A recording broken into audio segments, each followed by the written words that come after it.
Hello. Today we are talking about if you feel like your vagina is too small to have sex, or if you've ever been diagnosed with the diagnosis of vaginismus. So, we're exploring what it is, what is going on when you have tried to engage in intercourse and you feel like you should be able to, but for some reason the penis won't fit, or even a finger or a tampon doesn't fit. And you don't understand this because you have been either A, looking forward to maybe your wedding night, and then you attempt to go have intercourse, and intercourse doesn't work for you. And so nothing is wrong with you at all, but there is a lot we can do and tips we can give you to help you explore why this isn't happening and what you should do about it.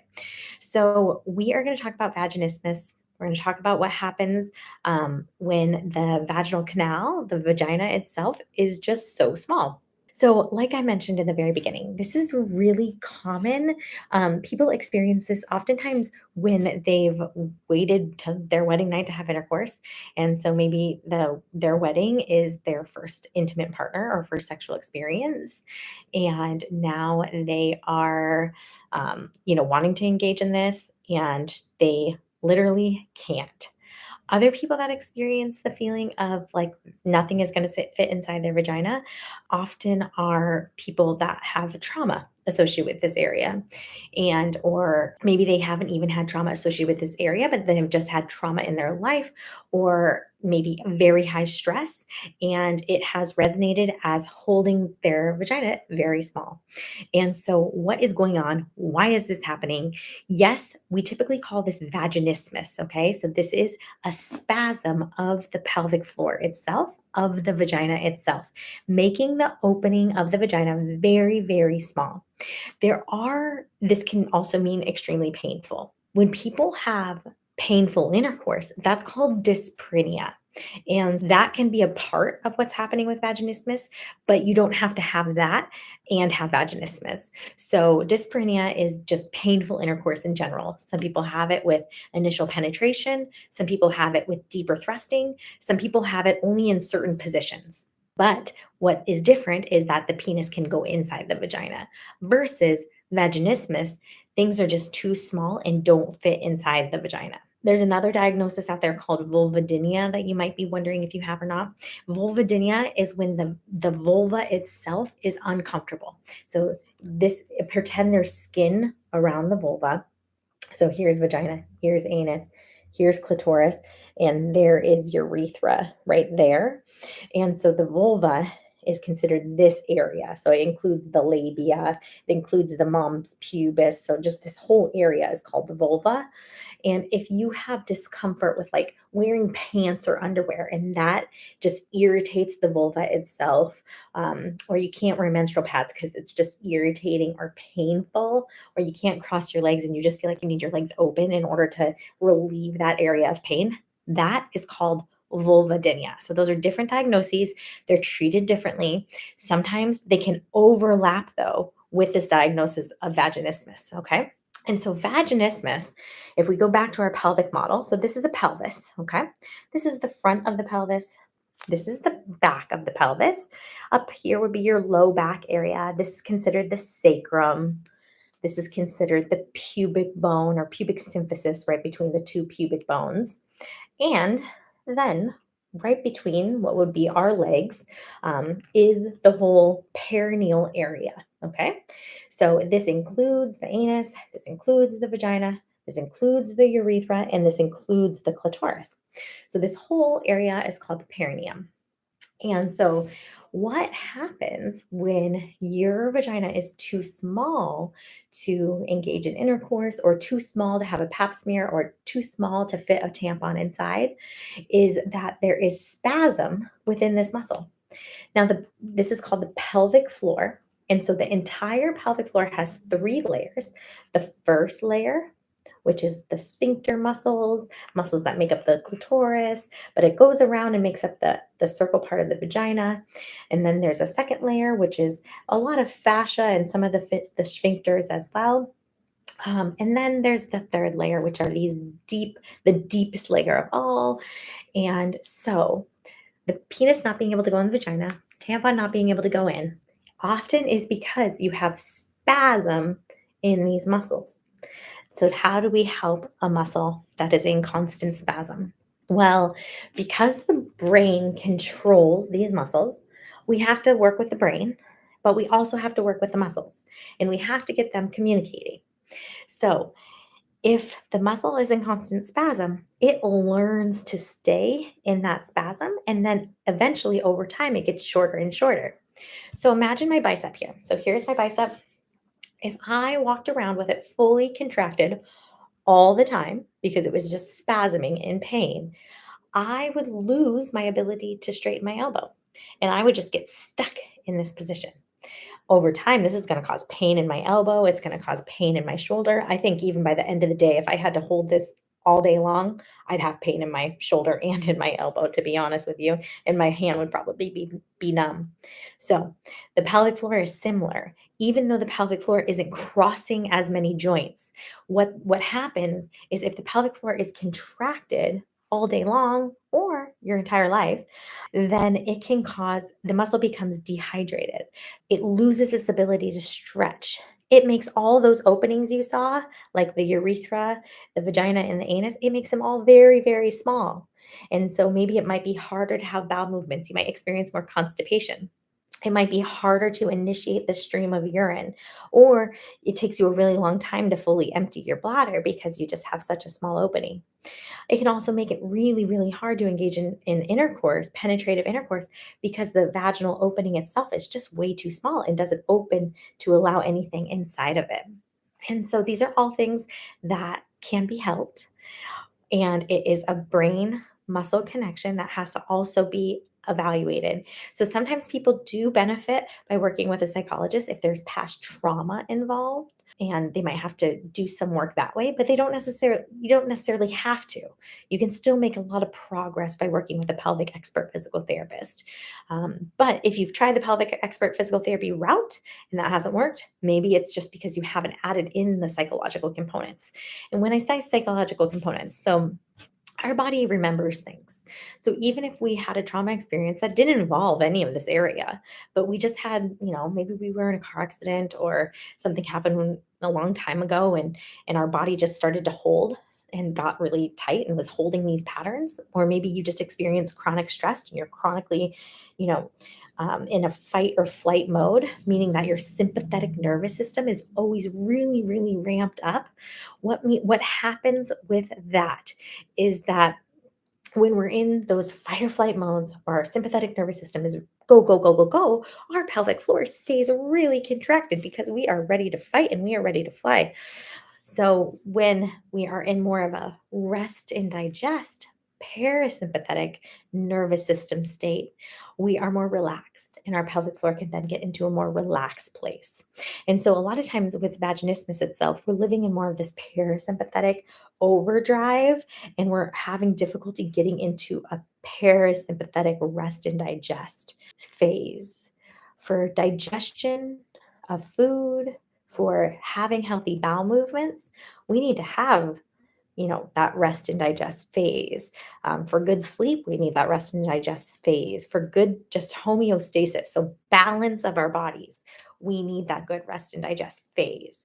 So we want to talk about the importance of that, and a lot of that can be touched on in a physical therapy session, but you might need more processing by an actual certified psychologist. So it is just something to keep in mind. However, there is so much that we can help with, especially one of the stories that just always gets me is someone waited till to have intercourse till the night of their marriage. They want to consummate their marriage or think that they need to have intercourse to consummate their marriage. And all of a sudden, they can't have intercourse because their vagina is literally too small and they can't fit the penis inside. And they might try and they may try, they might have some bleeding, they might have some really discomfort and kind of grit their teeth through it. But they're like, this is not what I was imagining. And maybe it's like an awful experience if they could have the experience at all, or it doesn't happen and they're really defeated and they think, what is wrong with me? If this is you, I'm sorry. And there's so much we can do to help you and make sure that you can engage with your partner how you want to engage with your partner. And so, a lot of the starting basis for therapy is working on breath to help relax the pelvic floor and to get your brain connected with that area of your body. With vaginismus, there's a lot of dissociation that can happen where, and what I mean by dissociation is we kind of like cut that body part off and we don't think about it. In our society as a whole, the vagina is not like a widely accepted, beautiful part of our body, similar to what our shoulder would be, right? Or our face or our nose, mouth, whatever it is. That area is off limits. We cover that area all the time. We're taught as kids that is private and no one's allowed to touch it, and not even ourselves sometimes. And so we kind of just cut that area off instead of accepting and embracing that area. And so, in order to start making a shift to think, okay, we got to heal this part of our body, we have to embrace this part of our body. And if we're going to embrace this part of our body so that we can engage in intercourse like we want to, then we have to start accepting this part of our body. And so, breathing is a great way to start to connect to this part of the body.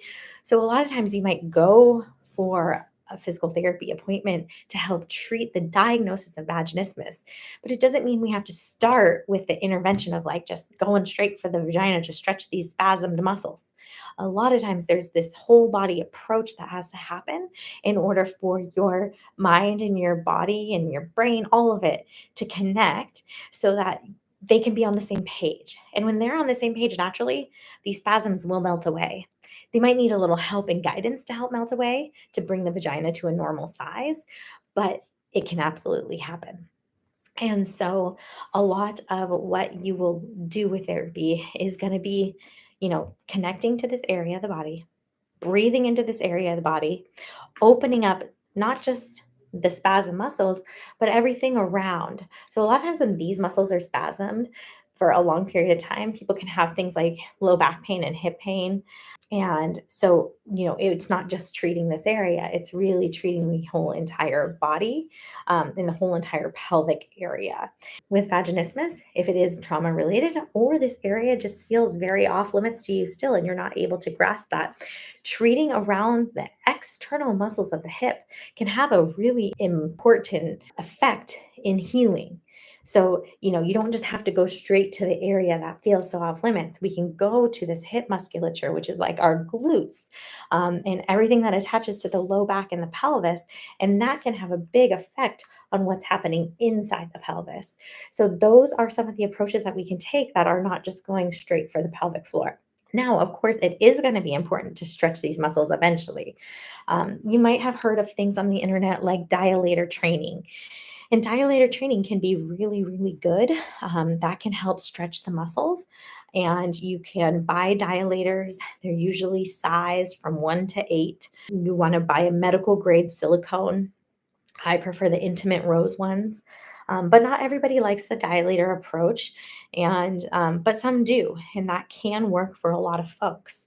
And what you do with the dilator is 20 minutes a day to an hour a day. You insert a dilator, you kind of right into the vagina with lubrication, of course, and you just sit there and let it stretch. Then you can start adding movement with the dilators, and then you can move up to bigger sizes as long as you don't have pain and you weren't sore afterwards. That works for some people. For some people, that doesn't work. For some people, because there are so many muscles in here, and if we just insert a dilator, we're not affecting every single muscle. If here's what the vagina is, okay? And so if we just insert one big muscle, we're kind of just getting a global stretch. Well, the pelvic floor, when it's really tight, actually you insert here and then you have to go up and get these muscles, which oftentimes feels like if you're trying to have intercourse and you can insert a little bit, but then you're hitting a wall, that might be those third layer muscles are really, really elevated and hard to get to. And that's why your partner can't fully insert. Again, that's still vaginismus, but that just means that the dilators might not be as effective and you might need more of an approach to go really stretch these individual muscles and really help improve the length of the muscles. Because when something lives in a spasm for so long, it's really hard to just like unspasm it and think that these muscles are just going to be relaxed. If I mean, usually you have to, work. I would get my arm to to this length one day, and then maybe the next therapy session I could get to my arm to this length, and then the next therapy session I could get it to this length, and then the next therapy session I could get it to this length. And sometimes I might go backwards and it might go back to a contraction, and I have to really work on getting it stretched out again. And so the same is true for the vagina. And so we just, with pelvic floor physical therapy and manual therapy, we help open up those hip muscles, open up the pelvic muscles, and open up the actual perineal muscles themselves to help improve the ability to have intercourse and defeat the diagnosis of vaginismus.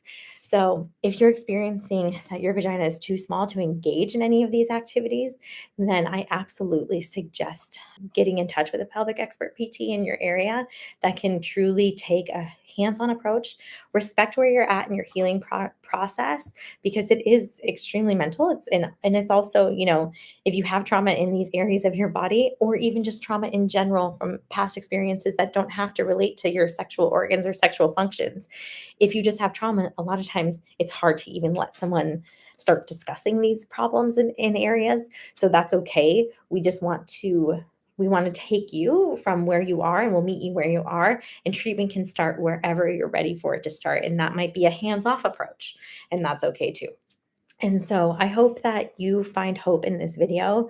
I hope that you know that even if you're experiencing vaginismus and have been diagnosed with vaginismus, or you haven't been diagnosed and but you know that you fit these descriptions, that there is a lot of hope for you, and you definitely don't have to live like this. So we are excited to help you here at Body Motion PT. Please reach out if you are in the state of Washington for a free consultation, and we'll be happy to help you. Take care, guys.